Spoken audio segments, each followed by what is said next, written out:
Last episode में हमने देखा कि गारो उस बच्चे को बचाने के लिए वापस मॉन्स्टर एसोसिएशन आता है और हीरो एसोसिएशन मिस्टर नारंगी के बेटे को बचाने के लिए निकल पड़ते हैं। अब आगे गारो के सामने रोवर मॉन्स्टर था। बेसिकली आप उसे एक डॉग मॉन्स्टर भी बोल सकते हैं और वो वहाँ से भागने की सोचता है क्योंकि वो बहुत पावरफुल मॉन्स्टर था। और फिर आगे उसे 3 नए मॉन्स्टर मिलते हैं। शावर हेड जो अपने पानी के फॉर्म और टेम्परेचर को चेंज कर सकता है, और दूसरा सुपर माउस जिसके ऊपर बहुत एक्सपेरिमेंट हुए हैं जो बहुत पावरफुल बन गया है, तीसरा यूनिहॉर्न जिसका सिंग अनब्रेकेबल है। गारो उन सबसे फाइट कर ही रहा होता है कि वहाँ पे रोवर आ जाता है और वो एनर्जी बॉम्ब उन पे ब्लास्ट कर देता है और गारो उस बच्चे को वहाँ से लेके भाग जाता है। उस एनर्जी बॉम्ब के ब्लास्ट से साइतामा को अर्थक्वेक फील होता है और उसका टीवी भी नहीं चलता है। गारो डिसाइड करता है कि अब उसे डॉग से लड़ना ही पड़ेगा और वो फाइट करता है और वो dog continuously energy bomb blast करता जाता है जिससे ऊपर साइतामा की बिल्डिंग वाइब्रेट होने लगती है और वो बाहर निकल के देखने लगता है। डॉग से फाइट करते करते गारो चीफ के सामने आ गिरता है और चीफ उसे बचाता है और अपने प्रोग्राम के बारे में बताने लगता है कि वो गारो को बहुत स्ट्रांग बना सकता है, बस उसे मरना होगा। चीफ कहता है कि एक आदमी अपनी डेथ को एक्सपीरियंस करता है और बच जाता है। ऐसा बार बार होने से वो पहले से ज्यादा ताकतवर बन जाता है और तुम्हें भी मरना होगा और तुम भी ओरोचिमामा जैसे स्ट्रांग मॉन्स्टर बन सकते हो। और गारो चीफ को साफ मना कर देता है। चीफ गारो से कहता है कि तुम्हें मना करने का हक तभी खो दिया था जब मैंने तुम्हें पहली बार देखा था। और चीफ अपनी साइकिक पावर से गारो को फोर्स करने लगता है और अपनी तारीफ में बताता है कि वो दोनों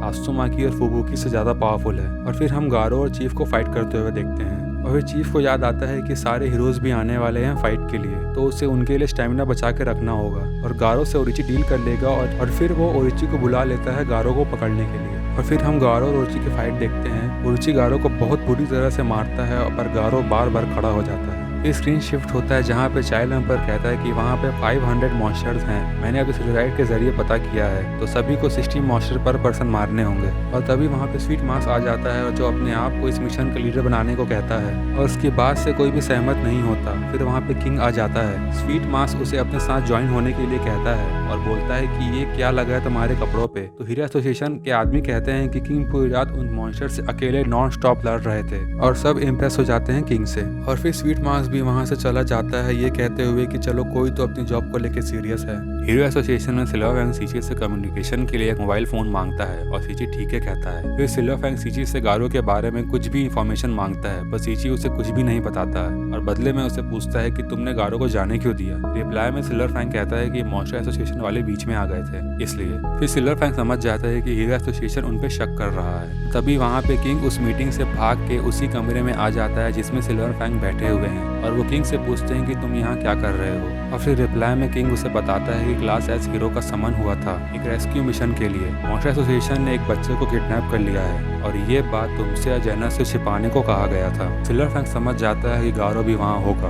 और वो वहाँ किंग के साथ जाने के लिए रिक्वेस्ट करता है और किंग भी कहता है कि हमें जेनोस और साइतामा को भी बुला लेना चाहिए। और किंग वहाँ से ये कह के चला जाता है कि तुम दोनों मुझे साइतामा के घर मिलो। और फिर हम class S, class A, class C heroes को मिशन के लिए जाते देखते हैं और जेनोस भी अपने न्यू गियर के साथ रिपेयर हो चुका है। फुबुकी एक बार फिर साइतामा के घर आती है। जेनोस फुबुकी को बार बार घर आने से मना करता है पर वो फिर भी आ जाती है। वो जेनोस को बताती है कि एक सीरियस सिचुएशन है, किसी अमीर आदमी के बेटे को किडनैप कर लिया है मॉन्स्टर एसोसिएशन ने। और वो दोनों नोटिस करते हैं कि साइतामा घर में नहीं है। तभी वहाँ पे सिल्वर फैंग, बूम और किंग भी आ जाते हैं। सिल्वर फैंग जेनोस को बताता है कि हम किंग के साथ मिलकर मॉन्स्टर एसोसिएशन जा रहे हैं, उनका ठिकाना हमारे नीचे ही है। और जेनोस साथ चलने के लिए मान जाता है। वो सब किंग से पूछते हैं कि अब हमें क्या करना चाहिए और किंग कहता है कि हमें साइतामा का वेट करना चाहिए। सभी कोई फुबुकी को इग्नोर करके प्लान बनाते हैं कि जेनोस साइतामा के लिए रुकेगा और बाकी सब मिशन के लिए जाएंगे। और साइतामा नीचे टनल में पहुंच चुका है। हम देखते हैं कि सारे heroes ghost town city side में पहुंचते हैं और उनके सामने बहुत सारे छोटे छोटे मॉन्स्टर्स आते हैं और हमें एक नया मॉन्स्टर दिखाया जाता है, ईवल आई, जिसके पास साइकिक पावर होती है। वो एक पूरी बिल्डिंग उठा के हीरोज पे फेंक देता है और टॉर्नेडो सारे हीरोज को सेव करती है। जिसने पूरी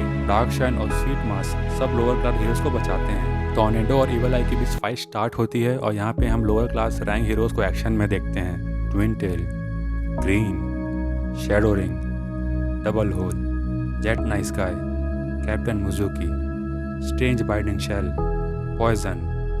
और तभी वहाँ पे राइनो रेसलर आ जाता है जो लोअर रैंक हीरोज को बुरी तरह से पीटता है और एटॉमिक समुराई उसे पलक झपकते ही उसके टुकड़े टुकड़े कर देता है। और सारे हीरोज उन मॉन्स्टरों को एक एक करके मार डालते हैं और टॉर्नेडो भी इवल आई को खत्म कर देती है। चाइल्ड एम्बर भी एक उड़ते हुए बग को काट डालता है जिससे चीफ उसमें नजर रख रहा था। और फिर सारे क्लास एज हीरोज प्लान के मुताबिक डिफरेंट टनल जाते हैं बच्चे को ढूंढने के लिए और उनके सामने जो भी मॉन्स्टर आएगा उन्हें उनका सामना अकेले ही करना होगा। किसी भी हीरोज के लिए कोई भी बैकअप नहीं है तो सबको अपना ध्यान खुद ही रखना होगा। और फिर हम देखते हैं कि फ्लैशी फ्लैश के सामने दो मॉन्स्टर्स आते हैं, हेलफायर और गेल विंड। उनकी फाइट बहुत देर तक चलने के बाद फ्लैशी फ्लैश उन पर भारी पड़ने लगता है। तब वो दोनों मॉन्स्टर अपने मॉन्स्टर फॉर्म में आते हैं और भी स्पीड से लड़ने लगते हैं।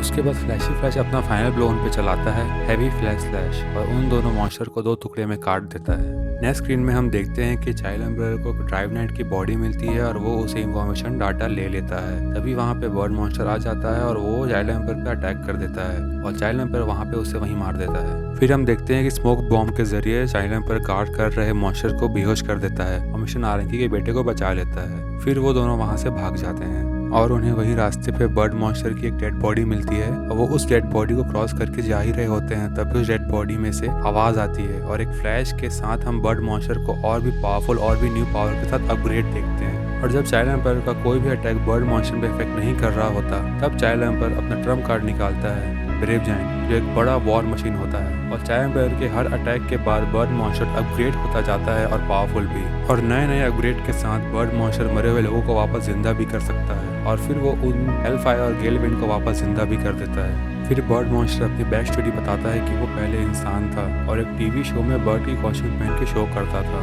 और एक दिन उसके बॉस ने उसे निकाल दिया और उस दिन से उसने उस कॉस्ट्यूम को कभी नहीं निकाला क्योंकि वही कॉस्ट्यूम उसे पावर देती है और कॉन्फिडेंस भी। और अब चाइल्ड एम्पर को समझ आता है कि इसको हराने का तरीका क्या है और अपने फाइनल ब्लो के बाद चाइल्ड एम्पर मिनी रोबोट छोड़ देता है बर्ड मॉन्स्टर के कॉस्ट्यूम के अंदर, जो उसे अंदर से गुदगुदी करता है और उसे अपनी कॉस्ट्यूम को निकालना पड़ता है। जैसे ही चाइल्ड एम्पर उसकी कॉस्ट्यूम निकालता है वो सिर्फ एक नॉर्मल इंसान बचता है। नेक्स्ट स्क्रीन में हम देखते हैं कि हेलफायर और गेलविन भागते हैं और उन्हें रास्ते में साइतामा मिल जाता है। दोनों साइतामा पे अटैक करते हैं और साइतामा उनके अटैक को इजीली डॉज कर लेता है। हेलफायर और गेलविन शॉक हो जाते हैं पर उन्हें किसी और को मारने जाना है ऐसा बोल के वहाँ से भाग जाते हैं। ज़ॉम्बी मैन वेम्पायर मॉन्स्टर से फाइट करता है। ज़ॉम्बी मैन वेम्पायर मॉन्स्टर को एक बार नहीं बल्कि 200 बार मारता है, तब जाके ब्लीड आउट होके वो वेम्पायर मॉन्स्टर मरता है। बिग गॉड ग्रेट लुटन को एक बार में खा जाता है। डूएस, जिसने मिशन नारंगी की स्क्वाड को ब्रेन वॉश करके अपने काबू में कर लिया था, उसकी फाइट स्वीट मार्क्स से होती है और स्वीट मार्क्स पूरी स्क्वाड के साथ साथ डूएस के सरेंडर करने के बाद भी उसे मार देता है। और फिर नेक्स्ट स्क्रीन में हम साइतामा को देखते हैं जिसके सामने वो मॉन्स्टर डॉग खड़ा रहता है और वो डॉग साइतामा पे एनर्जी बीम अटैक करता है और साइतामा उसे नॉर्मल पंच मारता है और साइतामा का नॉर्मल पंच का इम्पैक्ट सब महसूस कर पाते हैं और चीफ ये सब सोच ही रहा होता है कि डॉग मॉन्स्टर को किसी ने मार तो नहीं डाला, पर कैसे।